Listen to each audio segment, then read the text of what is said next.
감사합니다. 하나님께서 우리에게 주신 가장 큰 은혜가 있다면 궁금함을 갖는 마음을 주신 것이라고 하는 생각을 해본 적이 있습니다. 우리는 질문할 때 어떤 의심을 하기 때문에 갖고 있는 그걸 확인하기 위해서 하는 경우도 있습니다만, 여기에서 말씀드렸던 그 궁금함이라고 하는 것은 알고자 하는 마음이라고, 그것 때문에 질문을 하는 거라고 생각되어집니다. 그래서 그 질문을 통해서 성장할 때 많은 변화를 가지게 됩니다. 어떤 질문을 하고 그거에 대해서 어떤 답을 듣느냐에 따라서 많은 변화를 갖게 되는 것이죠. 결국 이 질문이라고 하는 것 자체는 우리를 성숙하게 만들어 나가는 하나의 과정이지 않을까 생각을 해보게 됐습니다. 학교에서도 공부를 잘하는 학생과 못하는 학생을 구별할 때도 보면 그 질문 내용을 보면 그 내용에 조리 있게 하는지, 그 내용에 깊이가 있는지, 논리적으로 잘 이야기를 하는지를 따져보게 되는 것이죠.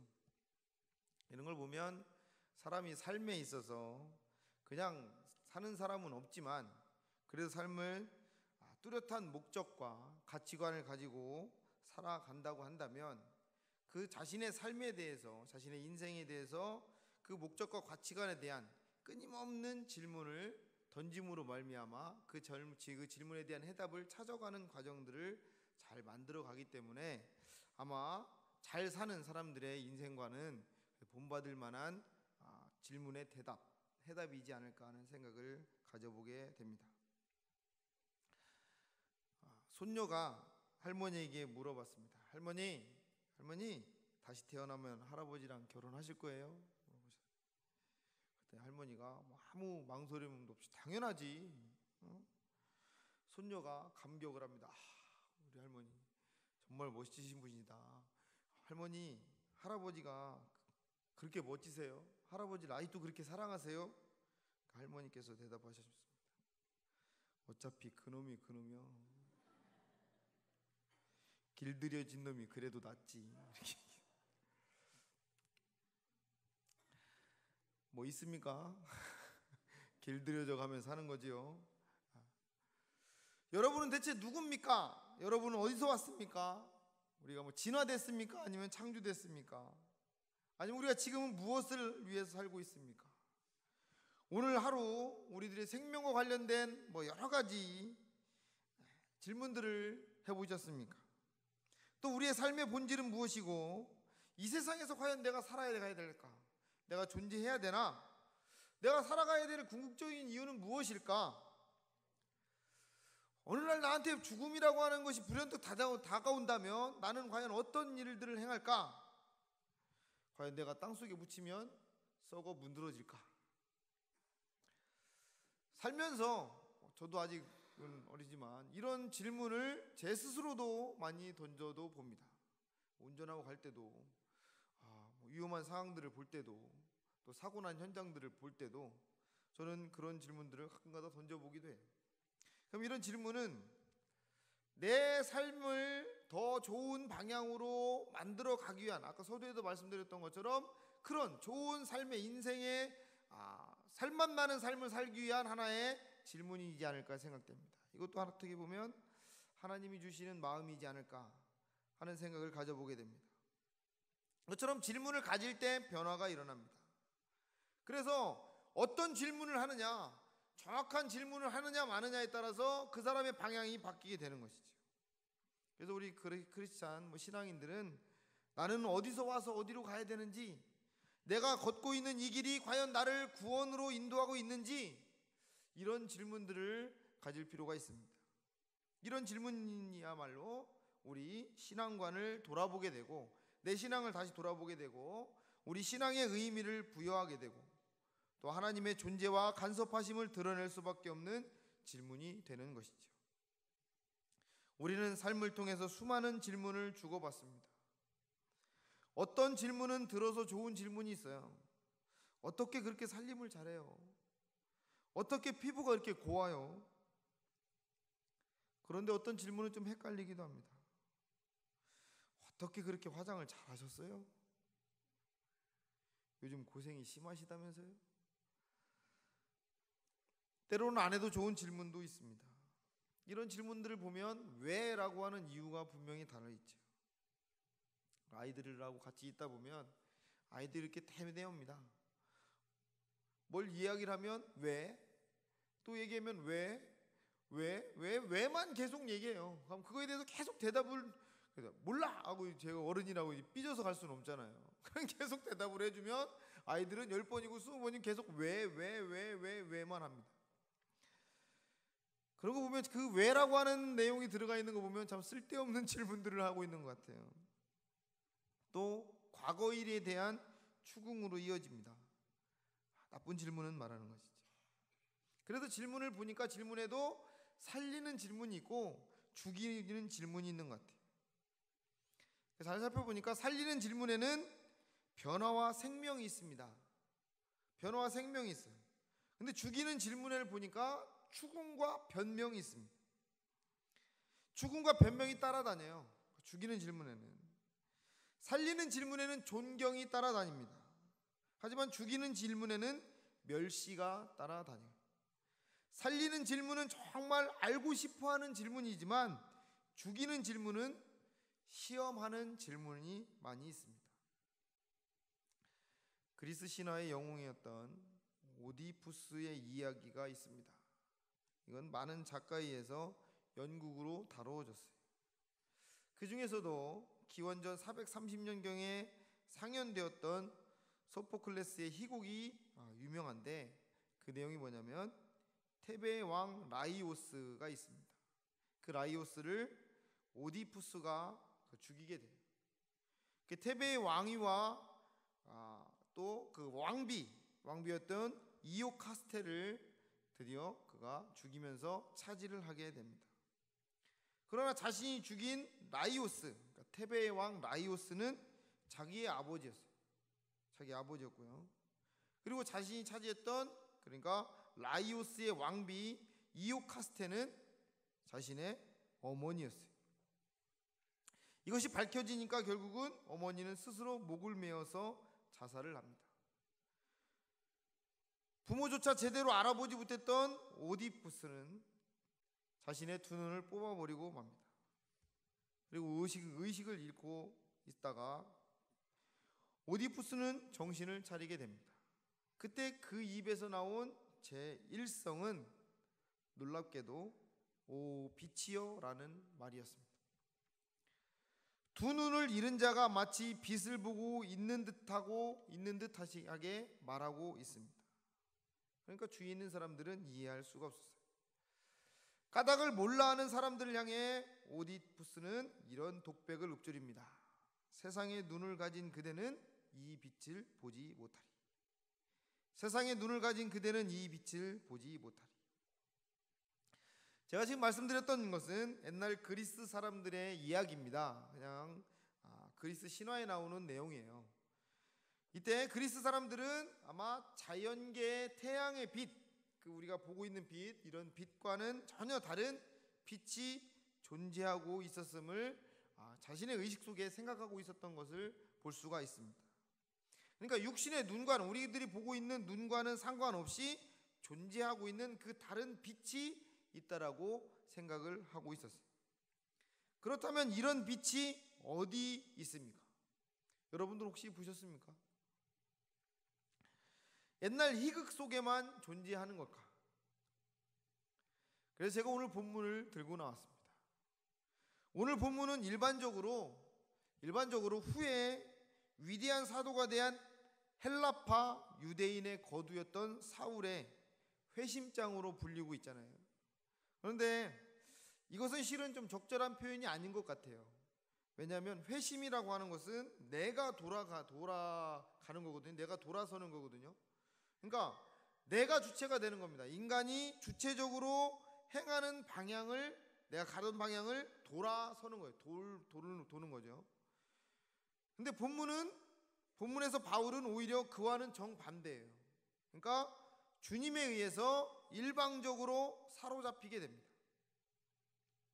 이런 의미에서 오늘 본문은 주님으로부터 부르심을 받는 바울의 소명장이라고 해야 옳지 않을까 하는 생각을 가져보게 됩니다.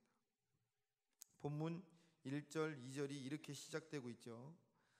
사울이 주의 제자들에 대해서 여전히 위협과 살기가 등등하여 대제사장에게 가서 다메섹 여러 회당에 가져갈 공문을 청하니 이는 만일 그 도를 따르는 사람을 만나면 남녀를 막론하고 결박하여 예루살렘으로 잡아오려 함이라. 여기서 나온 다메섹이라고 하는 말, 지금 요즘 한참 시끄러운데 우리 이경순 장로님 가셔가지고 괜찮으신지 모르겠습니다. 거기는 가시나 안 가시나 모르겠어요. 그 시리아의 수도라고 합니다. 시리아의 수도인 다마스커스, 그 다마스커스를 히브리식 발음으로 하면 이게 다메섹이라고 합니다. 이곳은 예루살렘에서 한 240km 정도 떨어져 있대요. 그러니까 우리가 지금 그냥 넉넉 잡아 생각하면 우리가 서울을 갔다 오는 거리 정도 이렇게 될 것 같습니다. 사울이 이 먼 도시에 관심을 가졌던 이유, 과연 이거 무엇일까? 사도행전 8장 1절에서 밝힌 바 스데반의 순교로 촉발된 대핍박으로 인해서 예루살렘으로부터 유대와 사마리아와 모든 땅으로 흩어진 사람들 중에 다마스커스를 행선지로 삼은 그리스도인도 있었습니다. 그래서 바울은 그들을 잡으려고 이제 거기까지 가겠다. 공문서를 통행증을 만들어 달라. 내가 할 수 있도록 쉽게 말하면 영장을 나에게 달라라고 하는 내용입니다. 사울은 그들을 색출하여 예루살렘으로 연행해 오기 위해서 자진하여 대제사장의 공인을 받은 뒤에서 일행을 거느리고 다마스커스를 향해 가고 있었습니다. 본문 3절 4절에 보면 사울이 길을 가다가 다메섹에 가까이 이르더니 호련히 하늘로부터 빛이 그를 둘러 비추는지라. 땅에 엎드려져 들음에 소리가 있어 이르시되 사울아 사울아 내가 어찌하여 나를 박해하느냐 하시거늘. 이 본문에 보니까 호련히 라고 하는 말입니다. 호련히, 이것은 갑자기라고 하는 말입니다. 그러니까 느닷없이 가다가 아닌 밤중에 홍두깨 지나가다가 우리가 소낙비 맞듯이 느닷없이 하늘로부터 빛이 쏟아지더니 그 빛이 사울을 휘감게 됩니다. 그 빛의 기운이 얼마나 강했던지 사울은 결국 즉시 땅바닥에 꼬꾸라질 수밖에 없었고, 그리고 내가 어찌하여 나를 박해하느냐는 소리로가 꼬꾸러진 바울을 사로잡고 있습니다. 또 본문 5절이 다음과 같이 계속되고 있습니다. 대답하여 주여 누구십니까? 누구시니까? 이르시되 나는 내가 박해하는 예수라. 이 땅에 구원자로 오셔서 십자가에 못 박혀 죽으셨다가 부활하신 예수 그리스도께서 그날 바울에게 빛으로 나타나셨던 겁니다. 바로 여기에 우리가 반드시 짚고 넘어가야 할 중요한 대목이 하나 있습니다. 그 중에 하나가 뭐냐면 이때가 하루 중에 몇 시쯤 되었는가 하는 거예요. 사울이 다메섹으로 가는 길에서 엄청난 빛을 만난 후 약 20년이 지나서 사도 바울이 되어서, 사울이 이제 사도 바울로 바뀌잖아요. 이제 되어서 예루살렘 사람들에게 이 순간의 경험을 간증하는 장면이 나옵니다. 그가 사도행전 22장 6절을 통해서 이렇게 이야기를 하고 있습니다. 다메섹에 가까워 있을 때에 오정쯤 되어 호련히 하늘로부터 큰 빛이 나를 둘러 비추매, 이렇게 예루살렘 사람들한테 이야기를 하고 있어요. 여기 나온 거 보니까 바로 그때라고 하는 건 오정, 그러니까 즉 낮 12시라고 하는 것이죠. 낮 12시라면 너무나 잘 알고 계시겠지만 태양빛이 머리 위에 있을 때입니다. 태양이 하늘 한가운데 있을 때요. 다시 말해서 태양의 빛이 가장 빛날 때죠. 태양의 빛이 가장 빛날 때입니다. 또 사도 바울은 후에 아그리빠 왕 앞에서 이에 대해서 다음과 같이 또 진술하고 있어요. 왕이요, 정오가 되어 길에서 보니까 하늘로서 해보다 더 밝은 빛이 나와 내 동행들을 둘러 비쳤습니다. 사도행전 26장 13절에도 그렇게 증언하고 있어요. 그 빛은 분명히 해보다도 더 밝은 빛이었습니다. 그렇지 않고서야 정오의 태양 속에서 그 빛을 볼 수 있을리 만무합니다. 이처럼 바울은 한낮에 비치신 예수 그리스도를 그 시간 정오 12시에 만나게 됩니다. 그 인생은 일대 전환점을 맞이하게 돼요. 그 빛 때문에 말입니다. 그러나 성경을 보니까 반대인 경우도 너무나 많이 있습니다. 대제사장을 비롯한 유대 종교 지도자들은 예수님을 국사범으로 죽이기 위해서 빌라도 총독에게 끌고 가잖아요. 이에 빌라도는 예수님을 신문하면서 진리가 무엇이냐고 묻게 됩니다. 그때 진리이신 주님을 향해 진리가 무엇인지를 묻고 있는 거죠. 그 순간 빌라도는 이 세상에서 진리가 정말 진리가 가장 자기한테 가장 가까운 거리에 있었음에도 불구하고 진리의 생명에, 진리의 인격에, 진리의 향취에 전혀 무감각한 어리석기 짝이 없는 사람이 되어버리고 맙니다. 그는 예수님께로부터 아무런 죄목도 찾지 못했어요. 예수님을 무죄 석방시킬 경우 밀란이 일어날 것을 두려워해요. 결국 예수님께 사형 선고를 하고 마는 비겁한 지도자가 됩니다. 이에 대하여 요한복음 19장 13절 14절이 다음과 같이 증언하고 있습니다. 빌라도가 이 말을 듣고 예수를 끌고 나가서 돌을 깐 뜰, 히브리 말로 가바다에 있는 곳에서 있는 재판석에 앉아 있더라. 이날은 6월절의 준비일이요 때는 제6시라 6시라. 빌라도가 그처럼 어처구니 없는 짓을 하고 있을 때가 제6시라고 이야기를 하고 있는데, 성경이 이야기하고 있잖아요. 그러니까 유대인들의 시간으로서는 제6시라고 하는 것은 다시 말하면 정오를 얘기합니다. 오정, 아까 말씀드렸던 낮 12시를 의미해요. 그러니까 중동의 한낮의 정오, 그러니까 우리가 너무나 알고 있는 적도 인근에 있는 그 중동에 있는 12시의 정오는 우리가 지금 가지고 보는 12시의 정오의 햇빛보다는 더 뜨겁고 따갑고 밝고 바로 머리 위에서 열량이 더 많은 거죠. 장렬하는 태양, 그 눈부신 태양 햇빛 아래서 빌라도는 진리를 향해 진리가 무엇인지를 묻고 있습니다. 인간의 힘으로 결코 죽일 수 없는 진리를 향해 사형 선고를 내리고 있죠. 반면에 그 똑같은 중동, 똑같은 정오, 똑같이 장렬하는, 똑같이 눈부신 태양빛 속에서 사울은 바울로 거듭나는 인생의 대전환점을 맞이하게 됩니다. 똑같은 대낮 12시에 말이죠.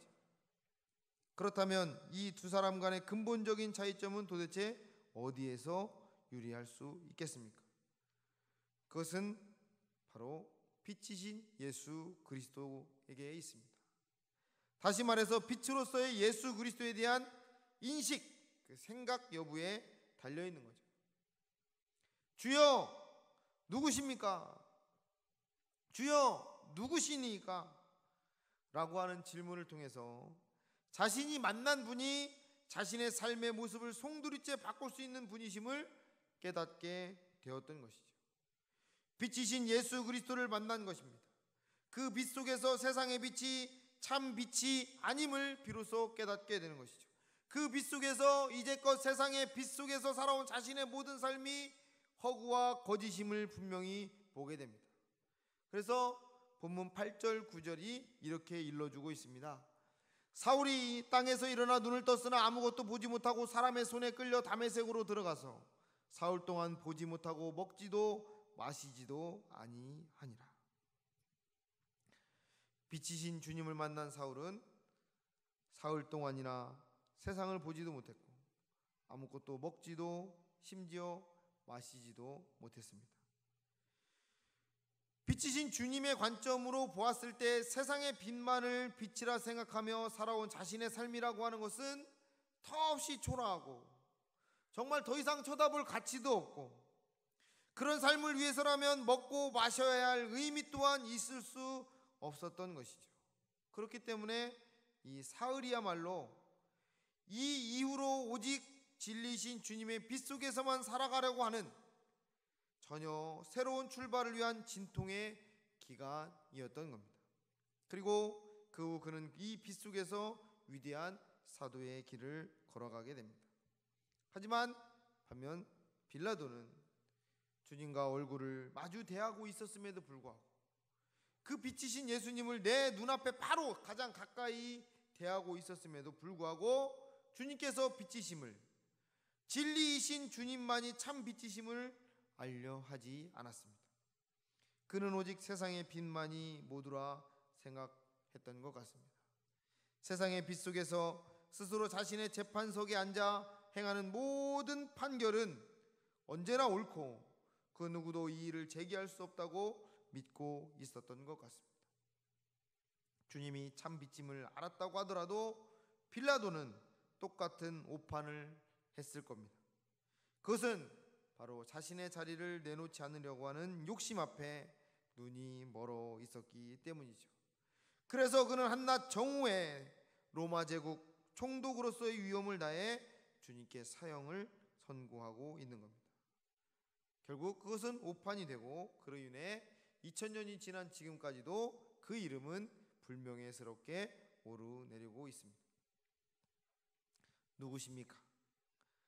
누구시니까? 라고 하는 바울의 질문에 대해 빛으로 임하신 주님께서 당신이 곧 예수 그리스도이심을 친히 밝혀주고 계십니다. 그런데 주님께서는 단순히 나는 예수다라고 말씀하신 것이 아니라 나는 내가 박해하는 예수다라고 밝히고 있다는 겁니다. 그것은 어떻게 보면 참으로 참 충격적입니다. 예수님께서 육신을 입고 이 땅에 계시는 동안 바울은 예수님을 만난 적이 한 번도 없었어요. 그때는 예수님을 알지도 못했던 것이에요. 게다가 예수님께서 사용하신 박해한다라고 하는 동사는 디오코라고 하는 단어를 쓰고 있는데, 이것은 이례적인 행동이 아니라 그러니까 따라다니면서 끈질기게 괴롭히는 것을 의미합니다. 아시잖아요? 끝까지 쫓아다니면서 괴롭히는 것. 그러니까 예수님 살아생전 바울이 예수님을 만난 적조차도 없어요. 그러니까 그분을 통해서 직접 자기가 이야기를 들은 적도 없고, 그러니까 바울이 예수님을 따라다니며 핍박했던 것은 현실적으로는 애당초 불가능한 일이다라고 볼 수 있겠죠. 그럼에도 불구하고 예수님께서 지금 바울에게 예수님을 한두 번 정도가 아니라 그냥 이례적인 일회성이 아니라 끝까지 쫓아다니면서 괴롭히는 거죠. 그 얘기를 듣고 있으니까 바울은 아니 내가 그렇게 한 적이 없는데 왜 내가 그런 일을 했다고 이야기를 할까? 결국은 충격에 빠질 수밖에 없었습니다. 십자가에 못 박혀 돌아가셨던 그분이 지금 살아계셔서 자기에게 말씀하고 계신다고 하는 사실도 어떻게 보면 충격적이었지만, 그보다도 사람을 박해한 것이 곧 삼위일체 하나님이신 예수 그리스도에 대한 박해로 귀결된다고 하는 사실, 그것이 더 충격적이었습니다. 그래서 예수님께서 이 땅에 육신을 입고 계시는 동안 바울은 예수님을 알지 못했습니다. 만난 적이 없었기 때문이었죠. 따라서 바울이 직접 예수님을 박해한 적이 단 한 번도 없었어요. 단지 그는 예수님을 그리스도로 곧 삼위일체 하나님으로 믿는 사람들을 박해했을 뿐이죠. 그들의 믿음이 자신의 믿음과는 다름으로 인해 인함이었습니다.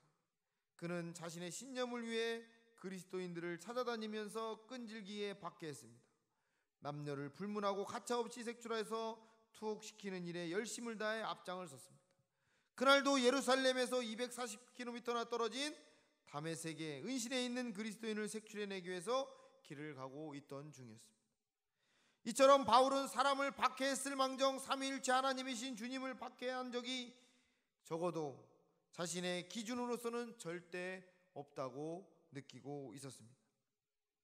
그는 스스로 누구보다도 하나님을 경외하는 자로 자처하고 있었고, 그것은 곧 자신에 대한 자부심이기도 했습니다.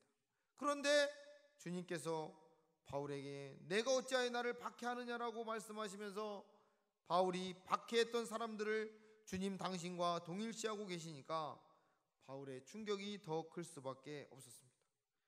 그의 충격이 결국 그 순간 그의 눈을 멀게 했고 사흘 동안 식음을 전폐할 정도로 그는 피폐해지게 되는 겁니다. 그도 그럴 것이 사람을 박해하는 것이 하나님을 대적하는 것임을 알지 못했던 그의 삶이야말로 사람으로 존재할 가치도 없는, 어떻게 보면 눈뜬 장님과도 같은 삶이었기 때문에 그가 이제까지 살아왔던 것이 너무나 허무하게 느껴졌던 것이죠. 바로 여기에서 우리는 귀중한 교훈을 얻게 됩니다. 우리의 삶은 사람에 대한 나의 행위가 곧 하나님에 대한 행위로 귀결된다고 하는 것을 아는 것으로부터 그 참된 의미를 지니게 된다고 하는 겁니다. 그때에만 하나님을 향한 나의 신앙이 왜곡되지 않을 수 있고, 신앙인으로서의 사람을 향한 나의 행위가 그릇되지 않을 수 있습니다. 그래서 전도를 하는 거예요. 그 한 사람이 귀중하기 때문에, 그 사람을 바로 볼 수 있기 때문에, 그 한 사람을 바로 볼 수 있어야 하나님이 우리를 얼마나 지극히 사랑하고 계시다라고 하는 걸 알 수 있기 때문에, 그래서 전도를 해야 한다고 하는 겁니다. 하나님을 향한 나의 신앙이 왜곡되어지지 않을 수 있는 것은 바로 그 한 사람, 그 한 영혼을 바로 볼 수 있을 때에 비로소 하나님이 나 한 사람을 위한 예수 그리스도를 보내주심을 깨달을 수 있기 때문입니다. 그래서 신앙인으로서의 사람을 향한 나의 행위가 그릇되지 않을 수 있기 때문이죠. 자주 있는 일은 아니지만 올해는 연이어 태풍이 3개가 연속적으로 지나갔잖아요. 태풍이 센 바람이 몰아치면 나무는 당연히 송두리째 넘어가는 경우가 있습니다. 엊그저께 뉴스를 봤는데 보니까 나무를 우리가 그 6.25 전쟁 이후에 민둥산이었던 나무 그 산에 계획적으로 나무들을 줄을 맞춰서 잘 심었잖아요. 잘 심어놓고 좋은 나무를 만들어서 우리가 그것도 이제 녹화 사업 해가지고 했잖아요. 근데 뉴스를 보니까 그 나무들이 다 넘어지고 다 부러지고 다 뽑혔어요. 보니까 너무나 아까워. 그게 6.25 전쟁 이후부터 녹화 사업을 추진했으니까 한 50년, 60년 넘게 진행되었던 그 녹화 사업 중에 일환인데, 순식간에 2012년에 불러왔던 그 태풍 3방으로 인해서 그 나무들이 싹 뿌리채 뽑히게 되었습니다. 바람에 넘어진 나무들을 보니까 공통점이 있는데 그 나무들의 뿌리가 얕다는 거예요. 보통 아름드리 나무들은 수분을 공급받기 위해서 지하 깊숙이 뿌리를 내리면서 물줄기를 찾는다고 하잖아요. 근데 이런 것들도 계획적으로 심어놓고 그 물을 주었기 때문에, 또 대부분의 나무들은 또 그냥 막 심어놓고 기르는 경우가 많이 있는데, 이렇게 계획적으로 심어놓은 나무들은 또 물을 줍니다. 또 요즘은 발달돼서 스프링클러를 통해서도 이렇게 물들을 준다고 그래요. 그러니까 결국은 물을 자주 주다 보니까 결국 뿌리가 깊이 내려가서 물을 찾아서 튼튼하게 기초가 돼야 되는데 그 주변에만 머무는 거죠. 표피 주변에만 이렇게 머무르게 되는 거예요. 그러니까 땅속 깊이 향해야 되는데 가장 겉표면에 있는 때가 많이 있다고 하는 거예요. 그래서 결국은 그렇게 지탱해온 나무들은 바람이 이렇게 센 바람이 불면 쉽게 넘어갈 수밖에 없다고 하는 것이죠. 사울은 결국은 이렇게 인생의 큰 바람을 만나게 됩니다. 그러니까 자신의 삶의 가치관과 인생의 방향이 이제 송두리째 뽑혀져 버렸어요. 자신이 이제까지 살아왔던 모든 것들이 다 뒤바뀌어져 버렸습니다. 주여 누구십니까? 라고 하는 자신의 질문에 돌아온 답, 나는 내가 박해하는 예수다라고 하는 이 말에 자신이 이제까지 살아왔던 모든 삶이 뒤바뀌어 버리고 맙니다. 하지만 주님께서는 그것을 끝내지 않으셨다고 하는 겁니다. 우리말 성경에는 나와 있지 않지만 많은 성경 사본을 보면 6절을 그러나 라고 하는 말로 시작하고 있어요. 그러니까 문법적으로 그러나라고 하는 용어는 그 이전의 내용을 뒤집을 때 사용되는 접속 부사라고 하는 걸 알고 계시죠? 그러니까 6절 이전 9절인 5절의 내용은 사울의 인생이 그처럼 뿌리째 뽑혀 꼬꾸라진 것은 예수 그리스도의 대적자로 살았기 때문이라고 하는 거예요. 그러니까 다시 말해서 예수 그리스도의 진리와 생명의 뿌리 박지 않았기 때문이라고 하는 의미가 있습니다. 그러니까 따라서 그처럼 뿌리 뽑힌 사울의 인생은 이제 끝난 셈이죠.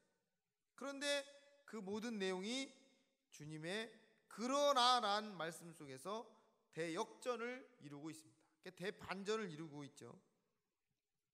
그것은 이제까지 진리의 대적자로 그릇 살아오다 뿌리째 뽑혀버린 인생, 바울의 인생이 완전 끝장이면 틀림없어. 그러나 그렇게 의미 없이 끝나도록 그냥 내버려 두지는 않겠다고 하는 주님의 선언이 그 뒤에 6절 이후에 이어져 오고 있는 겁니다. 그러니까 결국 그 끝이 종말이 아니라 새로운 시작이 되도록 해주겠다고 하는 주님의 약속이 그 내용 속에 담겨져 있는 겁니다. 끝장인 것은 그동안 죽음의 뿌리를 내렸던 그릇된 삶, 그것은 끝장이다. 시작이라 함은 진리의 뿌리 박은 새 생명의 삶을 말하고 있는 겁니다.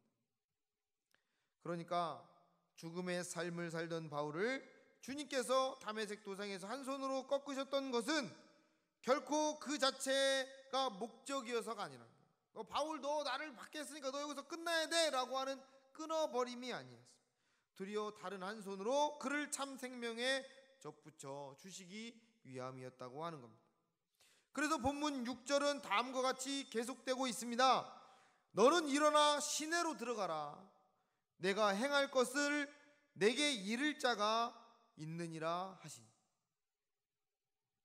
주님께서는 진리의 태풍으로 그릇된 바울의 인생을 꺾으시기 전에, 그 전에 그가 새 생명의 삶을 시작할 수 있도록 그를 도울 사람을 이미 예비해 두고 계셨다고 하는 겁니다. 먼저 그를 꺾으신 뒤에 누구를 그에게 붙여줄까? 그제야 사방을 두리번 거리신 것이 아니라 그를 위해 필요한 사람을 당신의 손으로 미리 예비해 놓으신 뒤에 잘못된 그의 삶을 꺾으셨다고 하는 겁니다. 바로 여러분이 그 주인공이 되셔야 됩니다. 내일 전도를 나갑니다. 2시에 예수 전도단, 금암 예수 전도단이 전도를 나가요. 제가 계속 전도를 말씀을 드리는 이유는 전도가 바로 여러분이 이웃의 예비된 자의 복이 되는 것입니다. 뒤에 나와 있는 부분들을 읽어보시면 아나니아의 일들이 일어나고 있어요. 여러분들 다 아시는 내용입니다. 시간이 길어지니까. 아나니아를 예비해 두셔요. 바울의 눈이 벗겨지고 새로운 삶을 살아갈 수 있도록 하는 중재자의 역할을 하는 것이 아나니아입니다. 전도는 바로 그런 역할을 하는 아나니아의 역할을 하는 거라고 저는 믿습니다. 바로 여러분이 그 주인공이십니다. 그게 바로 내일 전도하는 일입니다. 여러분이 바로 이웃, 눈을 떴어도 참 빛을 보지 못하는 이들에게 참 빛을 볼 수 있도록 그 눈꺼풀을 벗겨주는 역할을 했던 아나니아처럼 하는 역할을 여러분들이 하실 수 있는 겁니다. 그 복의 자리에 여러분들이 앉으시기를 바랍니다. 마치 의사가 무조건 환자의 환부를 도려놓고 보는 것이 아니라 먼저 수술에 필요한 모든 도구와 조처를 취한 뒤에 집도하는 것처럼 말이죠. 만약 주님께서 죄인을 꺾으시는 공의의 손만 가지신 분이시라면 바울은 뿌리 뽑힌 사울로 그 인생이 종국을 맞고 말았을 겁니다. 그러나 공의의 손을 가지신 주님께서는 또한 사랑의 손을 가지셨기에 그는 전혀 새로운 바울로 거듭날 수 있었던 것이죠. 이 시간 사울의 인생을 변화시킨 질문을 마음속으로 품으시는 여러분들이 되시기를 부탁을 드립니다. 주여 누구시니까? 라고 하는 질문을 먼저 던져보시기 바랍니다. 그 안에 담겨있는 주님의 뜻을 발견하시고 우리를 일으켜 세워주시는 주님을 만나시는 귀한 여러분들이 되시기를 부탁을 드립니다. 그 안에 담겨있는 주님의 뜻을 발견하시고 우리를 일으켜 세워주시는 주님을 만나시게 하시는, 결단을 하게 하시는 여러분들이 되시기를 바랍니다. 또 세상의 화려한 빛보다 더 큰 빛으로 오신 주님을 만나시는 여러분들이 되시기를 바랍니다. 또 세상의 화려한 빛보다 더 큰 빛으로 오시는 주님을 만나게 하시는 여러분들이 되시기를 바랍니다. 주님의 빛 아래 살면서 인생의 참된 의미를 예수 그리스도와의 관계 가운데서 찾으시고 빛의 자녀로 살아가는 여러분이 되시기를 주님의 이름으로 부탁을 드립니다. 기도하시겠습니다. 주님 감사합니다. 바울이 그의 눈이 그 빛으로 인해서 멀어졌습니다. 그 멀어진 눈을 주님께서 택하신 아나니아를 통해서 벗겨지게 해주십니다. 눈은 떴지만 앞을 볼 수 없었던, 그 빛을 볼 수 없는 우리 이웃과 형제들 위해서 우리가 먼저 아나니아의 존재가 되게 하여 주시옵소서. 주님이 택해 주신 그 아나니아가 나이기를 원합니다. 주님 누구십니까? 라고 하는 질문을 통해서 나의 과거의 모습을 되돌아보게 하시고, 이제부터 그 빛이신 주님을 만남으로 말미암아 그 빛을 증거하고 증언하고 전파하는 우리가 되게 하여 주시옵소서. 주님께서 함께하여 주실 줄로 믿습니다. 감사하며 예수님의 이름으로 기도하옵나이다. 아멘.